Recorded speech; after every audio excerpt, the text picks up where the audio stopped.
Ever met someone who's been through a lot, yet they're still standing, still smiling? That's Jane. She's been through the ringer, seen the worst life has to offer, and yet she's still here. She's fought battles that would make even the bravest among us shudder, and she's come out the other side, not unscathed, but undeniably stronger. That's resilience, that's courage, that's Jane. Jane, like many others, carries with her a silent burden, a hidden wound. It's not visible to the naked eye, but it's as real as the nose on your face. It's called trauma, and its aftermath, post-traumatic stress disorder, or PTSD for short. But here's the thing about Jane, she's not just surviving, she's thriving. She's learned to cope, to heal, to grow from her experiences. And her story, believe it or not, isn't unique.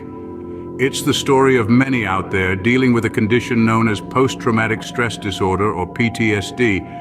PTSD sounds like a complex term, right? But it's actually quite simple. Let's break it down. PTSD stands for post-traumatic stress disorder. It's a mental health condition that some people develop after experiencing or witnessing a life-threatening event.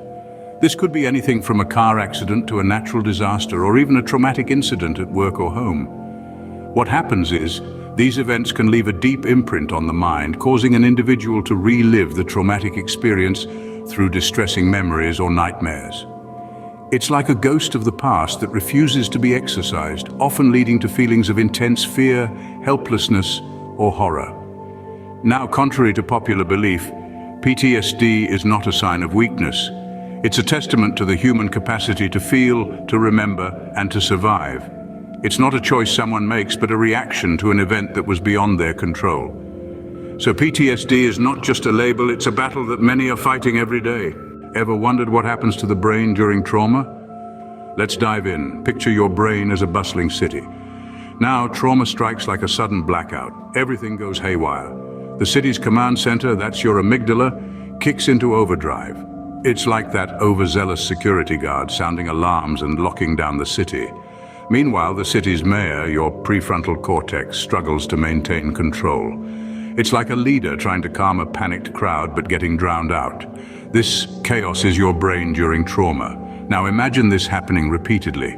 That's the brain of someone with post-traumatic stress disorder. The amygdala keeps sounding false alarms and the prefrontal cortex can't keep up. This results in the symptoms we associate with PTSD: hypervigilance, flashbacks, emotional numbness. And that's how trauma affects the brain, setting the stage for PTSD. So how do folks like Jane deal with PTSD? Meet the superheroes of healing, coping mechanisms. They swoop in cape fluttering when the mental fog of trauma becomes too dense. One such hero is mindfulness, a practice that anchors you in the present moment, away from the haunting memories of the past. It's like having a personal Batman, using the power of focus to combat the chaos. Next up, we have the dynamic duo of exercise and nutrition. Think of them as your Wonder Woman and Superman, strengthening your body and nourishing your mind. And let's not forget about the creative outlets. Painting, writing, music, they're like the Flash, helping you speed through emotional barriers with a stroke of a brush, a scribble of a pen, or a strum of a guitar. Coping mechanisms, the unsung superheroes helping people like Jane navigate life with PTSD. Laughter, they say, is the best medicine, but can it really help with PTSD? Now, don't get me wrong, I'm not suggesting you laugh off your trauma. But humor in its own special way can be a powerful ally. Think of laughter as a release valve, a way to let out the pressure that builds up from the stress and pain. It's like a reset button, offering a momentary escape from the harsh realities of life. Now imagine laughter as a superhero's sidekick, always there in the shadows, ready to jump in when things get too heavy. This isn't about making light of a serious situation, it's about using laughter as a tool, a coping mechanism that provides relief and even promotes healing. So, can laughter really help with PTSD? Well, it's not a one-size-fits-all solution, but it can certainly lighten the load. So yes, laughter can indeed be the ultimate sidekick in the battle against PTSD. Ever heard of the term embrace the suck? It's about facing the difficult stuff head-on. Imagine yourself in a stormy sea, the waves are trauma, and the boat is you. You can't stop the waves, but you can learn to sail. It's not about ignoring the storm, but learning to navigate it. Now, let's apply this to trauma. Trauma can be like a monster under the bed, The more we avoid looking at it, the scarier it seems.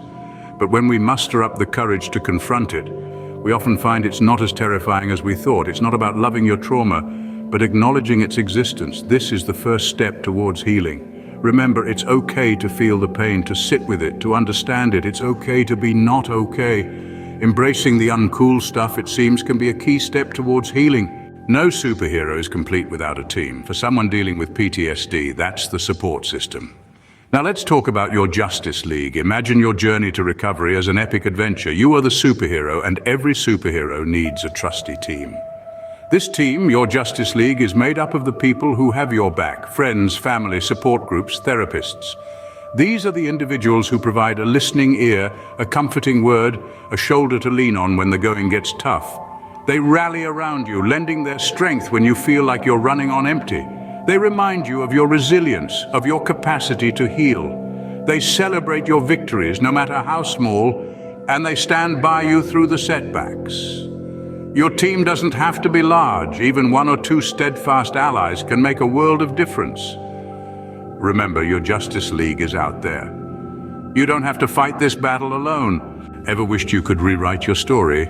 Well, in a way you can. Imagine your life as a novel. Trauma, like any plot twist, can turn your story upside down. But remember, you're not just the protagonist, but also the author.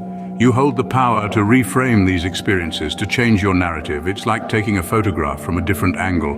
The subject remains the same, but the perspective changes.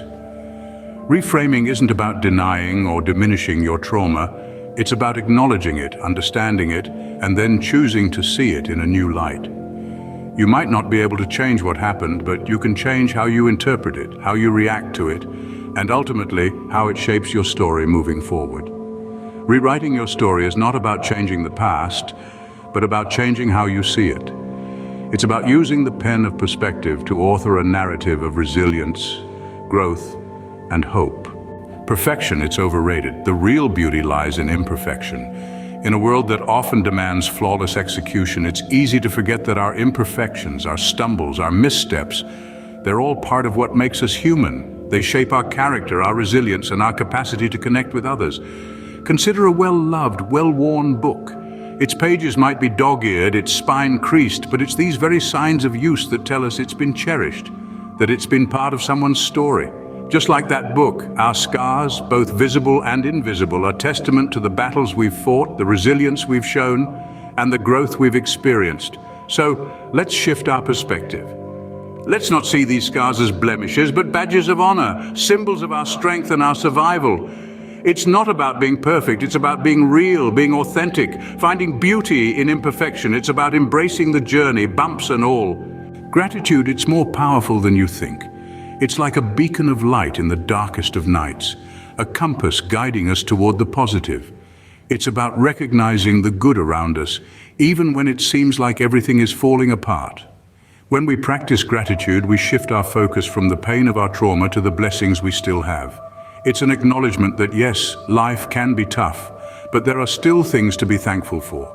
Gratitude isn't about ignoring the bad, it's about giving more weight to the good. It's about acknowledging the kindness of a stranger, the beauty of a sunrise, the taste of your favorite food. These simple joys can become powerful tools in our healing journey. The power of gratitude lies in its ability to change our perspective. It helps us see that our trauma does not define us. It's a part of our story, yes, but it's not the whole story. Gratitude, it's not just about saying thank you, it's about seeing the silver linings, no matter how thin they may be. Sometimes the superheroes need a little help too. That's where professionals come in. When the weight of trauma feels too heavy to carry alone, professional support can be a lifeline. Therapists, counselors, and psychiatrists are like the Alfred to your Batman, providing guidance, resources, and sometimes a much-needed reality check. Therapy comes in many forms, and finding the right fit is crucial. Cognitive behavioral therapy, or CBT, is a common method that helps you understand and change thought patterns leading to harmful behaviors or distressing feelings. EMDR, eye movement desensitization and reprocessing, is another technique, specifically designed to alleviate the distress associated with traumatic memories. Support groups can also be a valuable resource. allowing you to connect with others who've walked in your shoes. And remember, these resources are not just for crises. Regular check-ins with a mental health professional can be part of a healthy routine. Remember, seeking help is not a sign of weakness, it's a sign of strength. Enjoying the video so far? Don't forget to hit the subscribe and like buttons. It's a simple click for you, but a massive boost for us. Your support helps us continue creating content like this. Thank you. Healing is a journey, and every journey begins with a single step. In the grand scheme of trauma and healing, it's easy to feel overwhelmed. It's like looking at a mountain you're expected to climb. But remember, even the highest peaks are conquered one step at a time. When it comes to healing from trauma and coping with PTSD, the same principle applies. It's about taking manageable steps towards recovery. It could be as simple as getting out of bed in the morning or as significant as seeking professional help. Each step, no matter how small, is a victory. And it's these victories, these small wins, that compound over time to create meaningful change. It's about recognizing that progress isn't always a straight line, and that's okay. So don't be disheartened if your journey seems slow. Keep taking those small steps, keep celebrating those small wins, because in the end, it's the small steps that make the big difference. Remember, small steps can lead to big wins. Progress, it's rarely a straight line, and that's perfectly okay. Life isn't a well-rehearsed Broadway show, and healing, well, it's more like an improvisation. Some days you're hitting high notes, others you're fumbling for the right chords. But guess what? That's how it's supposed to be. It's the zigzags, the unexpected detours, and the U-turns that make our healing journey uniquely ours. And it's in these imperfect moments where we find our courage, resilience, and strength. Every stumble, every detour, they're not setbacks, but stepping stones on our path to recovery. So let's ditch the idea of flawless healing. Let's embrace our imperfect progress, the messy and the beautiful, because it's not about getting it right all the time. It's about getting back up again and again, and with each rise, we grow stronger, more resilient, more empowered. Embracing imperfect progress, it's about celebrating every step forward, no matter how small. So that's a wrap on our guide to understanding PTSD and coping mechanisms. We've journeyed through the landscapes of trauma, the brain's response, and the superheroes of healing. We've appreciated laughter, embraced the uncool, and found support in our very own Justice League. We've rewritten our stories, found beauty in imperfection, and acknowledged the power of gratitude. And let's not forget the importance of seeking professional help. Small steps lead to big wins, and imperfect progress is still progress. Remember, you're stronger than you think, and you're not alone in this journey. Thank you for joining us today.